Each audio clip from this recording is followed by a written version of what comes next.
যদি আপনাকে বলা হয় আপনি চাইলে আপনার বয়স থামিয়ে দিতে পারবেন, অথবা এমন কোনো ঝর্ণার সন্ধান পান যার পানি পান করলে আপনি আর কখনোই বৃদ্ধ হবেন না, আপনি কি সেই পানি পান করবেন?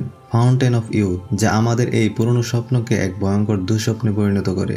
অমরত্ব কি আসলেই কোনো আশীর্বাদ, নাকি মানবজাতির সবচেয়ে বড় অভিশাপ? তার চেয়ে বড় কথা হলো, কেউ কি সেই ঝর্ণাটি কখনো খুঁজে পাবে? তাই জানতে সম্পূর্ণ ভিডিওটি লাস্ট পর্যন্ত দেখতে থাকুন।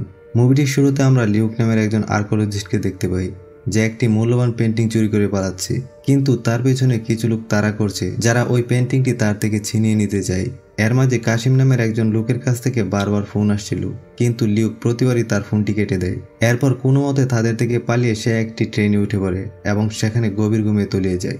এই সময় ঘুমের মধ্যে স্বপ্ন দেখে এক রহস্যময় জায়গায় সে একটি মূল্যবান মুখোশ চুরি করছে।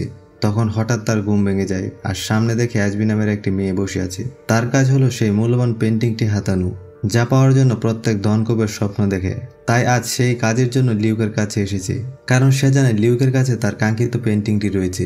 কিন্তু লিউক এত সহজে তার পরিশ্রম তাকে দেবে না, আর এজমিও তাকে এত সহজে ছাড়তে রাজি নয়। এরপর দেখা যায় সম্পূর্ণ ট্রেন জুড়ে এজমির লোক ছড়িয়ে ছিটিয়ে রয়েছে এবং তারা লিউককে পেন্টিং এর জন্য নির্মমভাবে মারধর করে। তবুও সে কোনোরকম তাদের ফাঁকি দিয়ে সেখান থেকে পালিয়ে যায় এবং বাইরে এসে সাহায্যের জন্য বন্ধুদের ডাকে। এরপর সিনটি কাট হয়ে চলে যায় লন্ডনের একটি বাড়িতে, যেখানে আমরা দেখতে পাই শার্লট নামের একজন মহিলা তার প্রাক্তন স্বামীর সঙ্গে মেয়ের কাস্টডির জন্য লড়াই করছে। প্রতিদিন তাকে তার কাজ ফেলে মেয়ের কাস্টডির জন্য তার প্রাক্তন স্বামীর সঙ্গে তর্কে জড়াতে হয়। এরপর যখন শার্লট তার ডিউটি শেষ করতে ব্রিটিশ মিউজিয়ামে পৌঁছায়, তখন তার ভাই লিউক সেখানে পৌঁছায়। তাকে দেখে শার্লট খুবই অবাক হয়, এতদিন সে কোথায় ছিল। এরপর আমরা বুঝতে পারি আসলে তারা ভাই বোন। লিউক তাকে বলে সে চায় শার্লট আবার ছোটবেলার মতো তার সঙ্গে অ্যাডভেঞ্চারে যোগ দিক, কিন্তু শার্লট বলে সে এখন মা আর সে মিউজিয়ামের চাকরিতে খুবই খুশি। এই কথার মাঝে লিউক কখন যে গোপনে সেই মূল্যবান পেন্টিংটি চুরি করে নেয়, শার্লট কিছুই টের পায় না। হঠাৎ অ্যালার্ম বেজে ওঠে আর শার্লট বুঝতে পেরে তার পিছু দাওয়া করে। বাইরে এসে তার বাইকে পেন্টিং ফিরিয়ে দিতে বলে, কিন্তু লিউক বলে আগে তার সঙ্গে গাড়িতে বসতে হবে। তাই শার্লটকে বাধ্য হয়ে তার সেই ভিনটেজ গাড়িতে উঠতে হয়। এই গাড়িটিও সে একটি কোটিপতির বাড়ি থেকে চুরি করেছে, মানে সে একটা পাক্কা চোর, তার কাছে কোনো কিছুই নিজের নয়। যাই হোক, এবার সে দ্রুতগতিতে আর বিপজ্জনক মোড় নিয়ে গাড়ি চালাতে শুরু করে, আর তাদের পিছনে শহরের পুরো পুলিশ লেগে যায়। এর মাঝে চোখের পলকে সে একটি ট্রাকের পিছন দিক দিয়ে এটির ভিতরে ঢুকে পড়ে, যা তারই পুরনো বন্ধু মার্ফি আর ডেভ চালাচ্ছিল। শার্লট তাদের দেখেই চিনে ফেলে, কারণ তারা তার বাবার পুরনো সঙ্গী ছিল এবং তাদের কোম্পানিতে কাজ করত। এর মাঝে মার্ফি পেন্টিং দেখে লিউককে বলে, এটা সেই ছবি নয় যা আমরা এতদিন খোঁজ করছিলাম, তুমি ভুল জিনিস নিয়ে এসেছো। এটা শুনে লিউক খুবই হতাশ হয়ে যায় এবং তার বোনকে বলে, কোনো ব্যাপার নয়, তুমি এটা নিয়ে যেতে পারো। এই বলে সে শার্লটের উপর একটা স্প্রে ছিটিয়ে দেয়, যার ফলে সে অজ্ঞান হয়ে যায়। যখন তার চোখ খুলে সে দেখে একটা পার্কে বসে আছে, আর সেখান থেকে সোজা মিউজিয়ামে যায়, যেখানে ইন্সপেক্টর জামাল তাকে দেখে বলে, মনে হচ্ছে তুমিও তোমার ভাইয়ের সঙ্গে এই চুরিতে জড়িত। কিন্তু সে কিছু বলার আগে জানা যায় কেউ সেই চুরি করা পেন্টিংটি আবার তার পুরনো জায়গায় রেখে দিয়েছে। তবে এসবের মাঝে শার্লট তার চাকরি হারায় আর পুলিশের নজরেও পড়ে যায়। এর মানে এখন তার মেয়ের কাস্টডি পাওয়া তার জন্য আরো কঠিন হয়ে যাবে। এর উপর চাকরিটাও চলে গেল। এবার সে দৌড়ে লিউকের গোপন আস্তানায় পৌঁছায়, যেখানে বিশ্বের বিভিন্ন প্রান্ত থেকে চুরি করে আনা কোটি কোটি টাকার জিনিসপত্র রাখা আছে। কিন্তু আজকে তাদের খোঁজ অন্য কিছুর, যার উল্লেখ শুধু আজ নয়, মানব সভ্যতার শুরুর আগে থেকেই হয়ে আসছে। আর একে বলা হয় ফাউন্টেন অফ ইউথ, অর্থাৎ যৌবনের ঝর্ণা, যার জল পান করলে মানুষ শুধু অমরই হয় না, এত ধনী হয় যে সে পৃথিবীকে 4000 বার খাওয়াতে পারবে।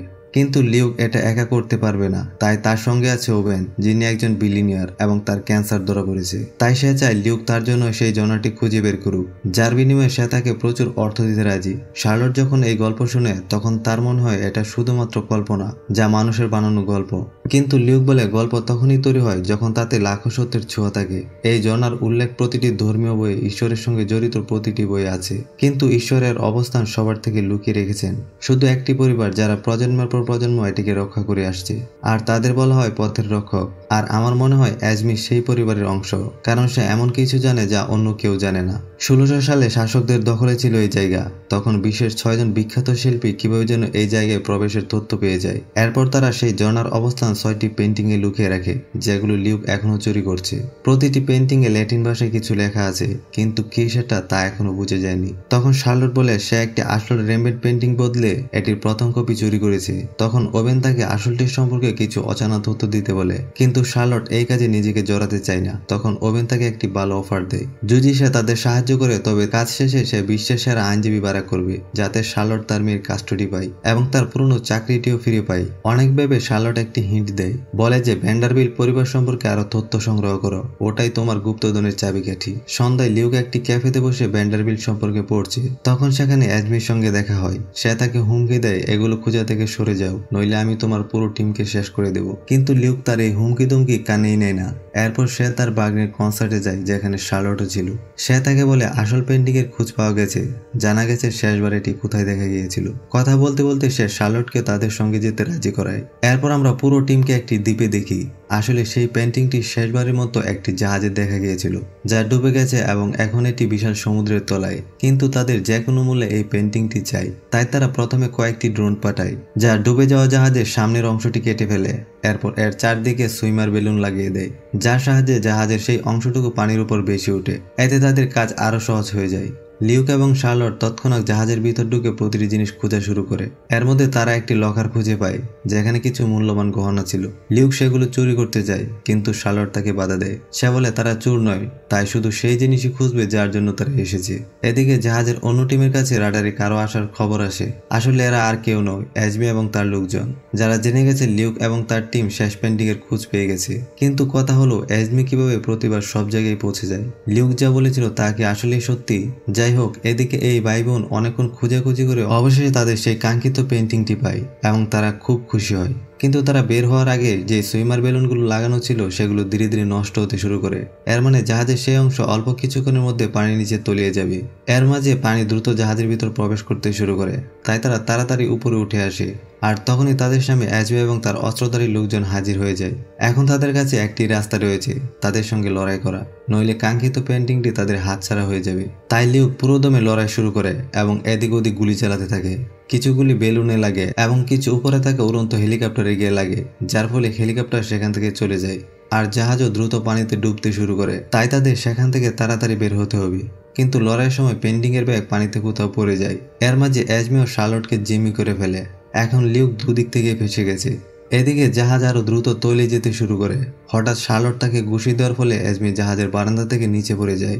এরপর ভাই বোন দ্রুত সাঁতরে সেখান থেকে বেরিয়ে আসে, আর তাদের টিম তাদের বাঁচায়। এরপর সেখান থেকে ফিরে আসার পর শার্লটের কাছে তার প্রাক্তন স্বামী হিরাল্ডের ফোন আসে। সে জানায় সে কয়েকদিনের জন্য জাপান যাচ্ছে, তাই শার্লট তার ছেলেকে তার কাছে রাখতে পারে। তখন শার্লট বুঝতে পারে এটা ওবেনের কারসাজি, তাই সে আবার তাদের টিমে যোগ দেয়। এখন তাদের যে করে হোক 6টি শব্দের জোড়া লাগাতে হবে।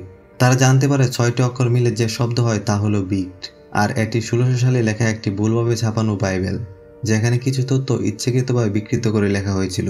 তখন তারা মনে করে এতে ফাউন্টেনের উল্লেখ থাকতে পারে, কারণ সব ভুল ছাপানো বাইবেল নষ্ট করে দেওয়া হয়েছিল, কিন্তু একটি এখনও নিরাপদ জায়গায় রাখা আছে। তখন হঠাৎ ইন্সপেক্টর জামাল তাদের টিম নিয়ে সেখানে হাজির হয় এবং তাদের সবাইকে হাতে নাতে ধরে ফেলে। কিন্তু তার পিছনে কাশিম তার লোকজন নিয়ে তাদের উপর বন্দুক তাক করে। তখন লিউক কাশিমকে একটি ডিল অফার করে, তার টিমকে ছেড়ে দিতে হবে, বিনিময়ে সে সব পেন্টিং দিয়ে দিবে। কিন্তু পেন্টিং আনার বাহানায় লিউক সেখানে থাকা মিউজিক ভলিউম জুড়ে বাজিয়ে টেবিলের নিচে লুকিয়ে পড়ে। এই সুযোগে পুলিশ কাশিমের উপর হামলা করে, আর দুপক্ষের মধ্যে প্রচুর পরিমাণে গুলাগুলি চলে। এর মাঝে লিউক তার টিম নিয়ে পেছনের রাস্তা দিয়ে পালিয়ে যায়। পুলিশ সবাইকে মেরে ফেলে, কিন্তু সেই কাঙ্ক্ষিত পেন্টিংটি খুঁজে পায় না, তবে বাইবেলের সূত্র পায় যেখানে লেখা ছিল বিট। পরের দৃশ্যে আমরা লিউককে মরুভূমিতে দেখি, যেখানে সে সোনার কলসে জল পান করছে। তখন তার সামনে হঠাৎ শার্লট এবং থমাস দ্রুত বিদ্ধ হয়ে যেতে শুরু করে। এটা দেখে সে কলস ভেঙে ফেলে, আর তখনই তার ঘুম ভেঙে যায়। এরপর আমরা বুঝতে পারি এটা একটা স্বপ্ন ছিল। আসলে তারা এখন অস্ট্রিয়া যাচ্ছে সেই বাইবেলের খুঁজে, এবং এবার তাদের সঙ্গে থমাসও আছে। অস্ট্রিয়া ন্যাশনাল মিউজিয়ামে তাদের সহজেই এন্ট্রি মেলে, কারণ ওবেন সেখানে প্রচুর অর্থ খরচ করেছিল। ওবেন এখন থমাসের সঙ্গে একটি ক্যাফেতে বসে কিভাবে ধনী হওয়া যায় সেই উপায় শেখাচ্ছে। এদিকে তিনজন সেই জায়গায় পৌঁছে যায় যেখানে বাইবেল রাখা ছিল। এটি দেখে তারা অবাক হয় কিভাবে এতদিন এটি এত যত্নে রাখা হয়েছিল। এদিকে বাইরে থাকা তাদের এক সঙ্গী দেখে এজমির লোকজন মিউজিয়ামে পৌঁছে গেছে।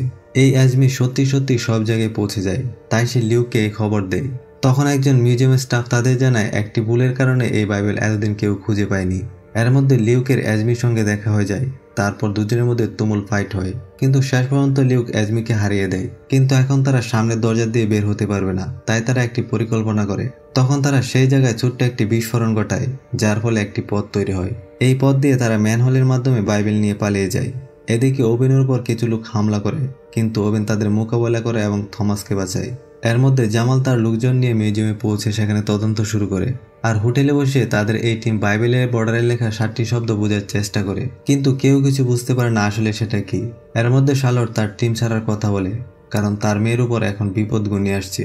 তখন থমাস তাদের জানায় এই 7টি শব্দ আসলে 7টি সঙ্গীতের সুর, যা একটি পুরনো গানের সঙ্গে মিলে, যেখানে 7টি আশ্চর্যের উল্লেখ আছে।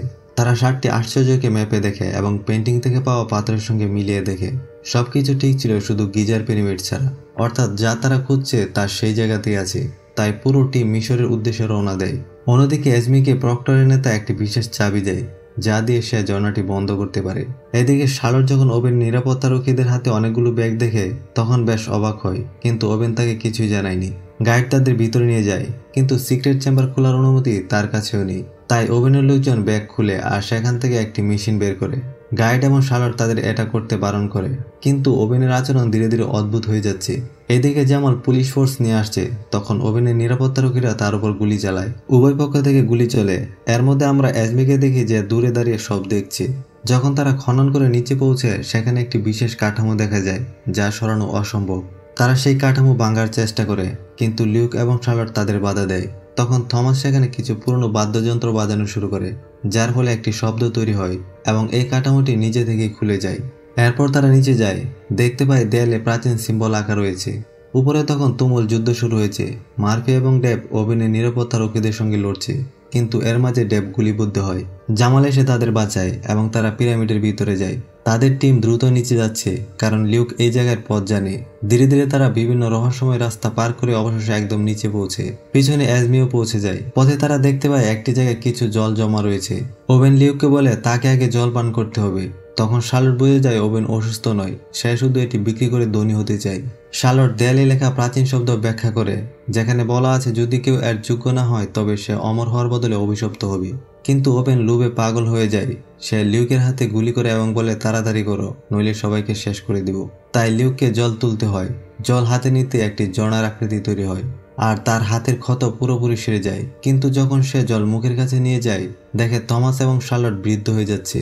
আসলে বন্ধুরা, এই জলের পিছনে একটি রহস্য আছে। কেউ যদি এই পানি পান করে অমর হতে চায়, তাহলে তার নিকটতম কাউকে বলিদান দিতে হয়। তাদের জীবন তার কাছে চলে আসবে। আর লিউকের সবচেয়ে কাছের মানুষ তার বোন এবং তার ছেলে। সে চায় না তারা তার সামনে মারা যাক, তাই সে তৎক্ষণাৎ জল ফেলে দেয়। কিন্তু ওবেন বুঝে যায় এটা কিভাবে কাজ করে। সে নিজে জল পান করতে চায়, কিন্তু আমরা জানি ওবেন কাউকেই ভালোবাসে না, সে শুধু নিজেকে ভালোবাসে। তাই তার নিজের জীবনে শেষ হতে শুরু করে। তখন এজমি একটি চাবি ব্যবহার করে, যার ফলে ধীরে ধীরে সব গেট বন্ধ হতে শুরু করে। তখন সবাই তাড়াতাড়ি সেখান থেকে বেরিয়ে আসে, নইলে চিরকালের জন্য সেখানে আটকে যাবে। এই তাড়াহুড়ায় ওবেনের সব সঙ্গী পড়ে যায়। লিউকও পিছলে পড়ে, কিন্তু শেষ মুহূর্তে এজমি তাকে বাঁচায় এবং সবাইকে বাইরে নিয়ে আসে। সে লিউকের সাহসের প্রশংসা করে এবং একটি চুমু দিয়ে বিদায় নেয়। তখন জামাল বুঝে যায় আসলে খলনায়ক ছিল ওবেন, যে তার লোভের কারণে এখানেই শেষ হয়েছে। তখন আমরা দেখি দুই ভাই বোন পরবর্তী অ্যাডভেঞ্চারের কথা বলতে থাকে, আর থমাস তাদের একটি আইডিয়া দেয়। আর এখানে মুভিটি সমাপ্ত হয়। বন্ধুরা, মুভিটি কেমন লাগলো কমেন্ট করে জানাও। আবার দেখা হবে পরের ভিডিওতে।